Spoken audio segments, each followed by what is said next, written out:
Hear ye, hear ye. Welcome to the very first episode of What Happened. This is a brand new series that I wanted to go out there and start up here on the channel based off of a few things we had seen in the past and just reviewing those same ideas with 2022 lenses. Now, there are a lot of things we can go over in the off-season, but because the off-season is the off-season, there will be many days where nothing really happens, and therefore we just kind of have to review material we already have, which is where series like these come in.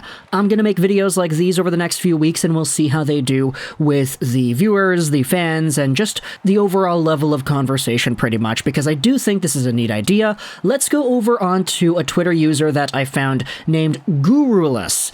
I wanted to give a big shout out to this Twitter user over here because what they did was they made a thread a few days ago posting some old random NBC draft comparisons that they found interesting. I thought, as a series, it would be cool to go over what the NBC crew, by the way, RIP NBC NHL partnership because they're not together anymore. I thought it'd be cool to take a look at some comparisons and try to map out, okay, 4 years ago, or 3 years ago, or 2 years ago, NBC said this about this prospect. Well, in 2022, how's that prediction holding up? Is it still there? What happened to the players involved? Let's go over the first episode of this entire series over here. We're going over to 2019 and taking a look at the first overall pick that was selected by the New Jersey Devils. It is none other than Quinn Hughes' younger brother and Luke Hughes' older brother, Jack Hughes. Now, back in 2019, when NBC made their video package for Jack Hughes and they broadcasted him to the hockey world, they said the comparable players for him were Patrick Kane and Steve Yzerman. Now, it's kind of funny because this video is going over two comparisons being made, not one. Most of the future videos and future NBC draft comparisons that were published were all just one individual player comparison, not two like Hughes had with Kane and Eiserman, but I thought it would be pretty interesting to just go over these three players, talk about where they had been up to this point in their careers, and of course try to project where Jack Hughes can go in the future using some of the hindsight we have gained from the careers of Kane and Eiserman too. So, Jack Hughes so far has played a few NHL seasons, not a lot, it's been a few, it's been 3 full seasons in the National Hockey League. He's 21 years old, recently turned 21 by the way, 5'11", 176 as a left-handed center. He's signed till 2030, making $8 million a year. Now, the AAV, pretty steep, but if you take a look at where this player was in his 21-22, the number is absolutely justified. Now, he had a pretty slow start to kick off his NHL career, 21 points in 61 games played, fresh out of the NTDP. We made a video talking about how this was the worst first overall rookie season that anybody in the past 20 years had in terms of points per game and points per 60. But as the years went on, Jack Hughes became smarter, Jack Hughes became quicker, Jack Hughes became stronger. And, of course, bearing all the health issues that the guy had to face this season, the player that we saw suit up for the Devils in 21-22 was a completely different monster than the player we saw in his rookie season. 26 goals in 50 games played. That's pretty much a 40-goal pace right there. And it's kind of scary because Jack Hughes, pretty much for the entirety of his draft career leading up to the 2019 draft, was touted more so as a playmaker, a really offensively highly IQ'd player that would just set guys up left, right, and center. But no, we're really starting to see the goal-scoring touch come out of this guy while also putting up assists as well. His 56 points in 49 games played, if you do the math over 82 games, is actually a 94-point pace season, which is phenomenal for a guy who was 20 the majority of the year.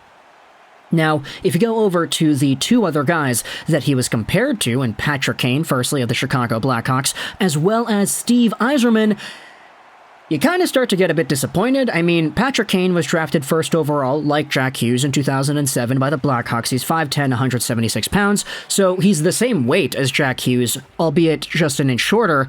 But Patrick Kane, when he broke into the NHL, he did not have the same growing pains in the slightest that Jack Hughes did. Kane produced 72 points in his first season, 21 goals, 51 assists in 82 games, and he was a beast for Team USA at the World Championships as well.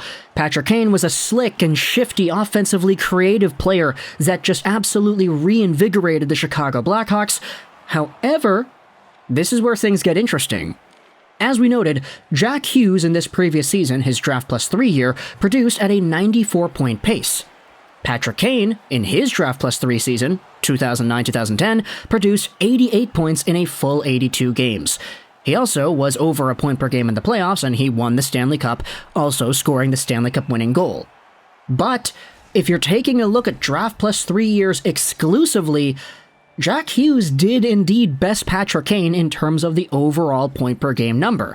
And as Patrick Kane's career went on, he was a point per game in 2011, 73 points, 73 games, under a point per game in 2012, 66 points, 82 games, and you really started to see sort of a more balanced out scoring profile for this guy. Now, he had 106 points in 82 games in 2015-16, winning the Art Ross. He was phenomenal that year, but of course, that was a longer time into his tenure. He had a lot more maturity, and he had a lot more Stanley Cups as well. Patrick Kane, since that 106-point season, bested his career point totals with a 110-point season in 2018-19. He's maxed out at 46 career goals in a season, and at 33 years old, he's still producing, getting 92 points in 78 games on a bad Blackhawks squad. Going over onto Steve Yzerman, this is where things get really different because, of course, Yzerman is a lot older, Yzerman played in a different era, and Yzerman is one of the best players to ever play the game. I mean, I guess you could say the same about Patrick Kane, right?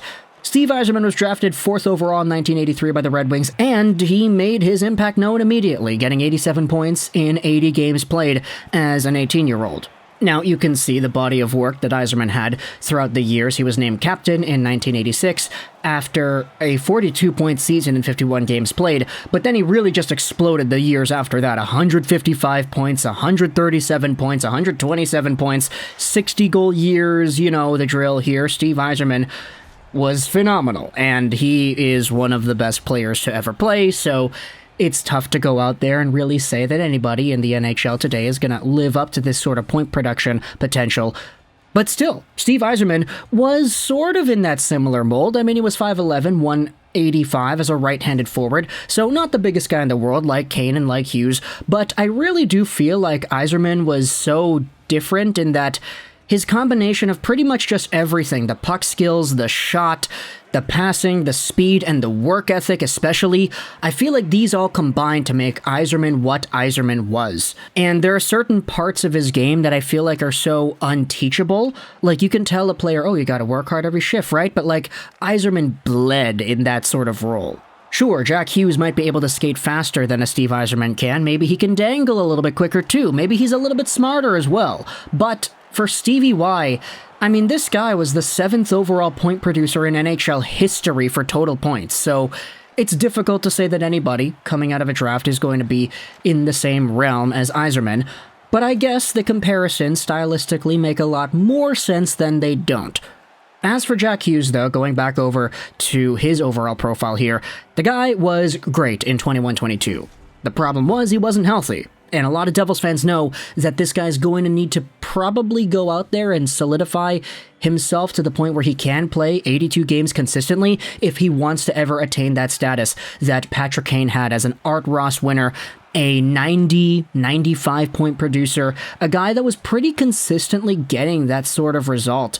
If you do everything points per game-wise, I know he only had 84 points in 2020, but he did that in 70 games. He had 66 points in 56 games in 2020-2021, so there you go. Patrick Kane has been phenomenal the past few years as well. And for Jack Hughes, playing in a National Hockey League that is veering more towards speed, more towards creativity, you're seeing plays like Connor McDavid where he can burst through 4 defenders and score by himself because he just chooses to do that. Jack Hughes is pretty much being set up in a really great environment to exploit the type of game that he plays well and potentially allow these point totals to grow exponentially. It's a great tale for a guy that did have himself the worst first overall rookie season in terms of points per game and points per 60 in the past 20 years. We made videos about that, and a lot of people were like, yeah, no, I mean, he's got to find his footing, he's got to work on a few more things, he's not perfect yet, and yes, I totally get that, the guy was 18. But it's been 2 years since then, and he's a lot better now. And he's so much better to the point that he actually did outproduce Patrick Kane's Draft Plus 3 as well. So keep that in the back of your mind as you watch the New Jersey Devils next season, and you watch Jack Hughes potentially tear apart the entire National Hockey League. So, Talk to me in the comments all your thoughts about this type of series. We're going to be comparing the players that are brought up by NBC in videos like these, so let me know in the comments all your thoughts about the series, as well as about Eiserman, Kane, and Hughes too, because, I mean, these guys are the guys we talked about. So let me know your thoughts in the comment section below about everything. I hope you enjoyed this video, 99, and bye.